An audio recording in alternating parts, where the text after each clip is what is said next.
and then I've got one drilled in there, and it goes in about 8 inches, and then I'm doing a second one down here into our footing. So I'll have the two in the bottom footing that tie to that. Hey guys, it's Friday. Is it? It's Friday. It's Friday. Did you get paid? Yes, I did. I paid him. He paid me. It was a nice day today. It's the only thing he does for me that's nice. But how's your day going, Daryl? Woke up this morning with a full bank account. You usually come in and ask everyone else what they're doing, how they're doing. What are you doing and how are you doing? I'm gonna drink my breakfast. What is your breakfast?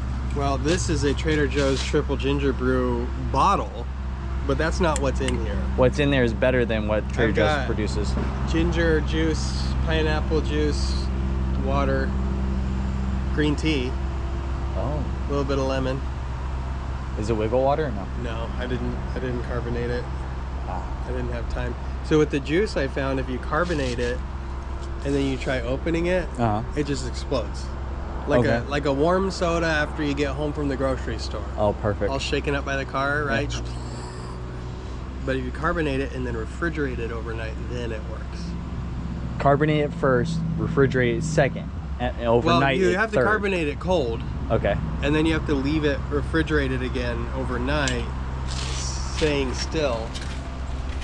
And then it doesn't explode. But I didn't have a chance to do that because I made this morning. You weren't supposed to take the camera, Bryce. Bryce, how are you doing? Good. How are you, Caleb? Good.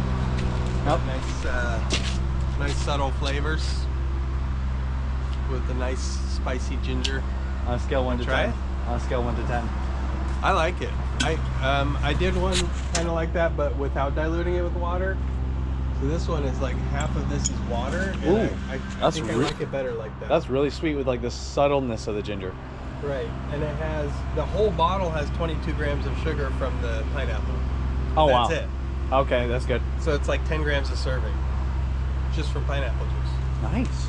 I like it. I'm gonna go see what Ty's doing. As you can see, we've already taken out the pavers right here. We've kind of prepped the area for all the material we're gonna get. Oh, one thing you guys did not see yet, unless you saw it in the background maybe, we got the majority of our interior doors here.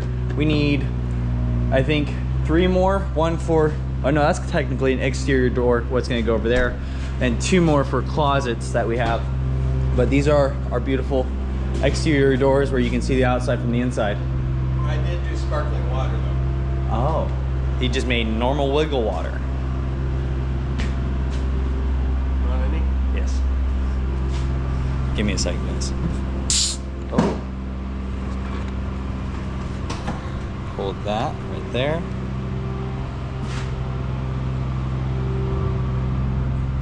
It's like a party in my mouth. Is it sparkling? Yeah, that was actually really nice. That is like a nice sparkle too.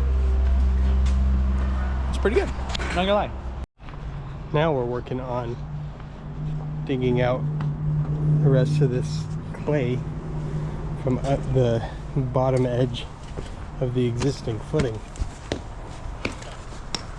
So we were able to get most of it with the skid steer, and now we're cleaning it up. Just try to make sure there's not clumps of clay and dirt on our existing footing there, and then we're going to pour our new one 8 inches deep underneath that, and our footing's going to come up about to there, and come out to about there, and then we'll pour a stem wall somewhere about there.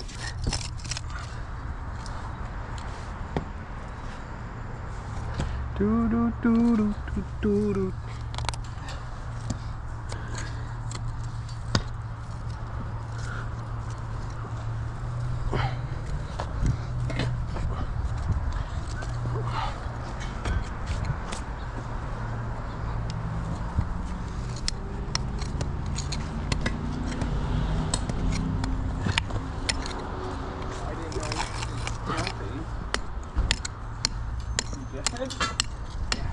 What did you do, Bryce? I was hitting down Hit me here. with the pry bar on accident, and it's partially my fault too. Are you sure it was an accident? I don't know. Or was it He's been staged? He's been kind of salty towards me. Last night when you went to bed, Ty, he did say a couple things about Did he? What hurting did you I say? on Friday to ruin your weekend. He He did. said there's going to be this situation where we're in the trench and I'm going to accidentally Hit me with hit Ty and make him feel like it's his fault. You Yeah, master manipulator. I just want you to know I know where you sleep. I heard it with my own eyes. I heard it with my own eyes, I saw it with my own ears. and I felt it with my own skin.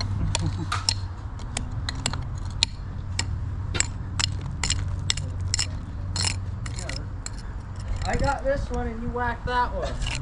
My shins are 0 and 2 for today on the job site.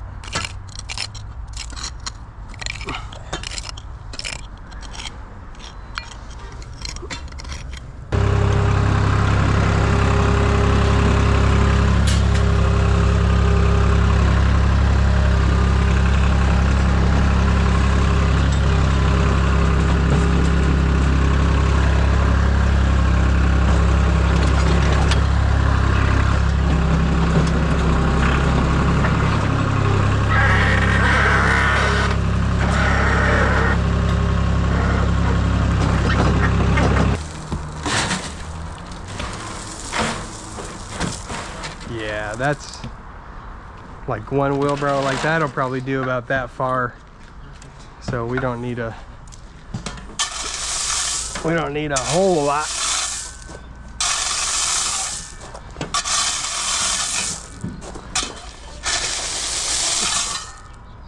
What was that? Oh, some guy.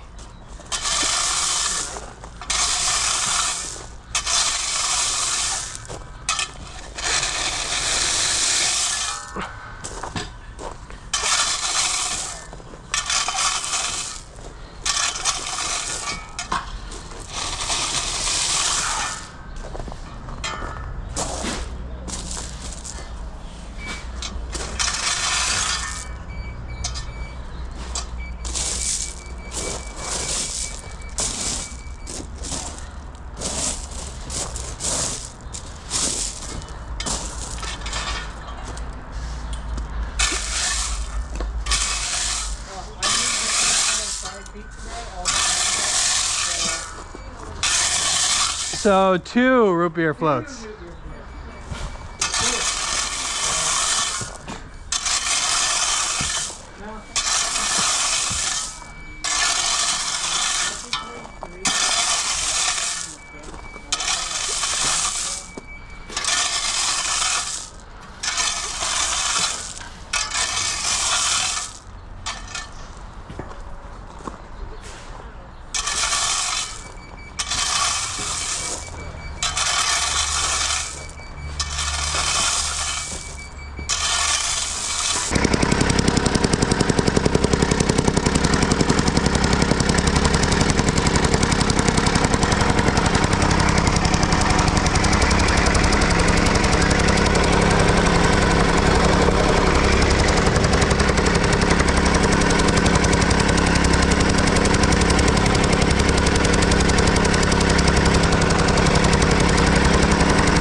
It doesn't need to go that far out. Keep it in. Yeah.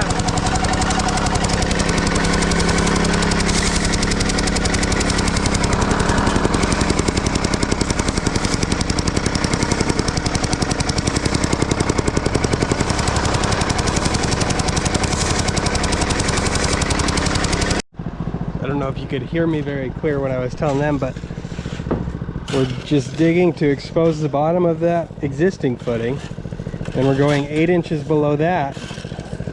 Well, about 10 inches below that is what we dug to. And then we're adding a couple inches of this 3/4 clean gravel out 24 to 30 inches from the footing.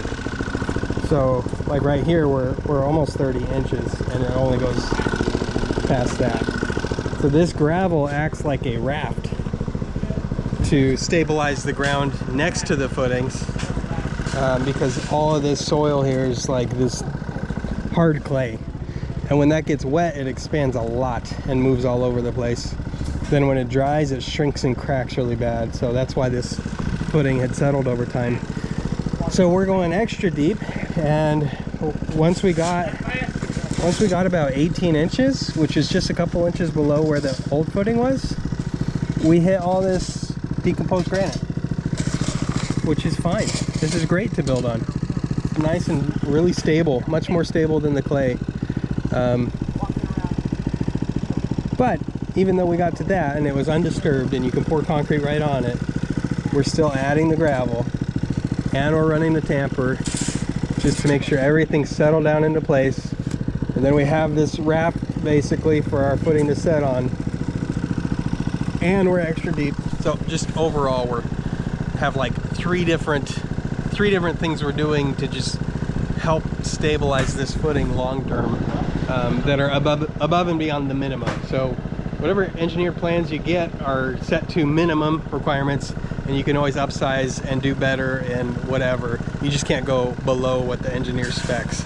So I actually talked to the engineer about doing this, and he said, yeah, that would be really great. That's exactly what you should do. You just don't have to do it.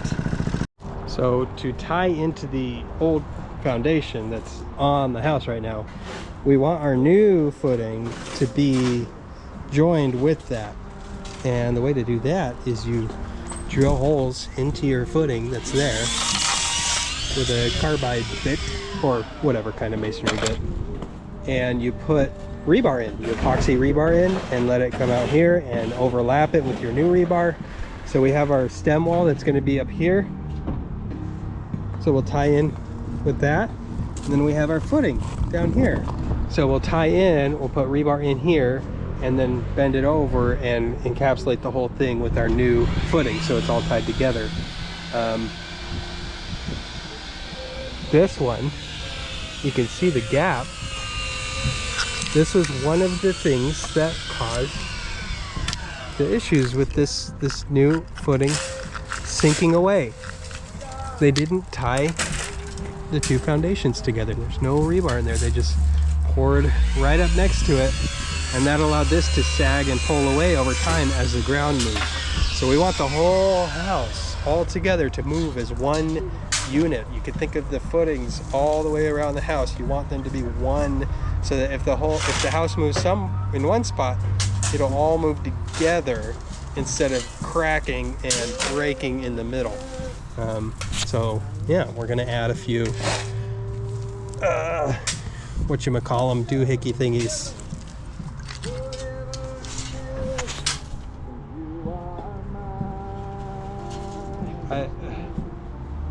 I'm blanking right now on what they're... You drill the rebar in and... Dowels! Dowel is the word. So we're adding rebar dowels into the existing foundation to tie and cast in place to our new foundation so that they move together as one foundation. So instead of having two footings next to each other, it will act like one continuous footing. So I've got it drilled over on that corner. I'm gonna drill in to tie into this footing that's on this part of the house. Now I think that technically I don't need to do this because this is staying in place and it's tied with the rebar, but I don't care. To be safe, I might as well add dowels. So I got this one drilled in. That's gonna tie to our stem wall here. And then I've got one drilled in there, and it goes in about 8 inches. And then I'm doing a second one down here into our footing. So I'll have the two in the bottom footing that tie to that. I'm hoping that this one, if that tries to settle over time, it won't be able to, because it's tied to our new footing with the good solid base under it.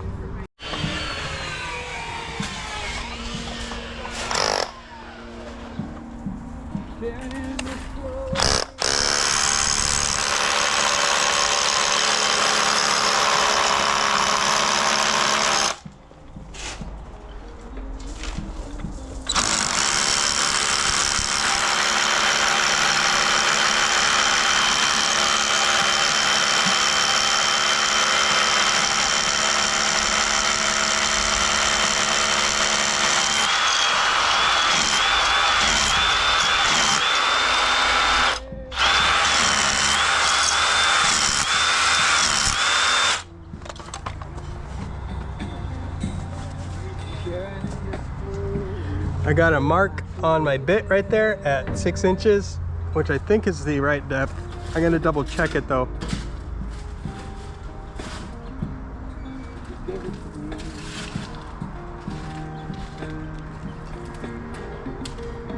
Here I have the drawings. It shows me number 4 dowels. So I need a total of 4 of them. 2 in the stem wall and 2 in the footing.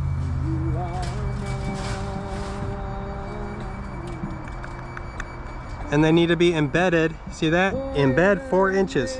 So I'm going 6 inches, which is extra. And then they have to come out over at least 2 feet, 2 inches. Because it wants a 2'6" dowel that's embedded 4 inches. So we're gonna make a 2'8" to 2'10" dowel, and we'll embed it 6 inches. That way we're overkill from what the engineer has spec'd.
Nice. Did you get your finger? Hold it like that.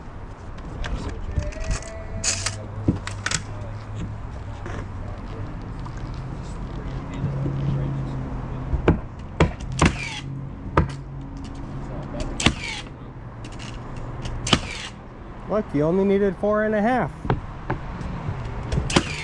I know, I miscounted. Yeah, my thought is we lift this side and put like maybe 4 just 2x4s laying flat up to here, and then go on the other side with the forks and the skid steer and start pushing it onto here.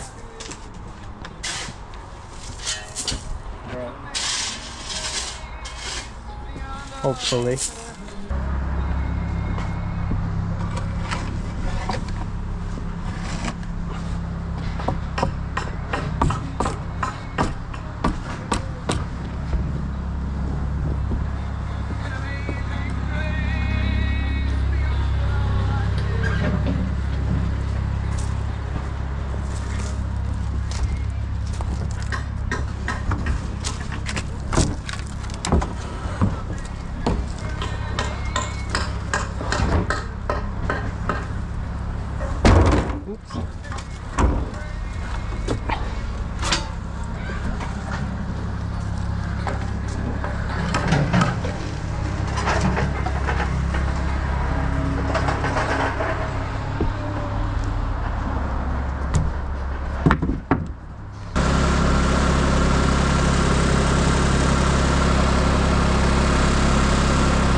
Hey, that wasn't too bad. I'm shocked. It went great.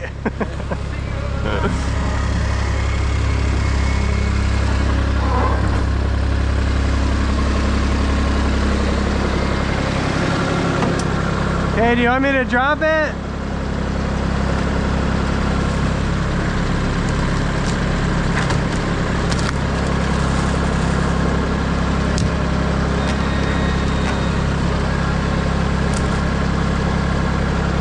I need to be able to pull my forks out.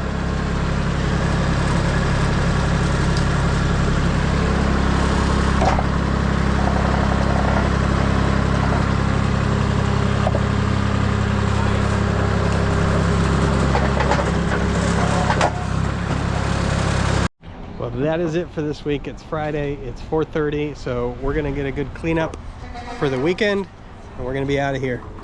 So happy that we got the shed moved onto its new floor and that it went pretty well. That was great.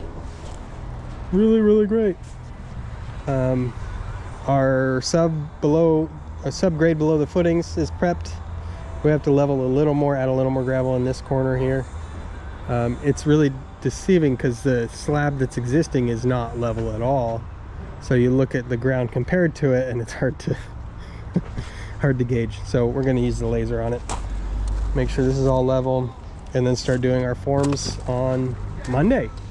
And our materials delivery was supposed to come today and it never did. So I called and they're saying now that they'll drop it off tomorrow, Saturday. So hopefully that's here. But on that order is all of our rebar and 4 pallets of concrete bags. I just didn't want to get a pump to pump all this. It'd be easier just to do it with our mud mixer, which is right over there, because we have it, so we might as well use it. And it's just so easy to use. I like it. Rambling, sorry. It was a good week. We got a lot done, and we're doing a lot next week.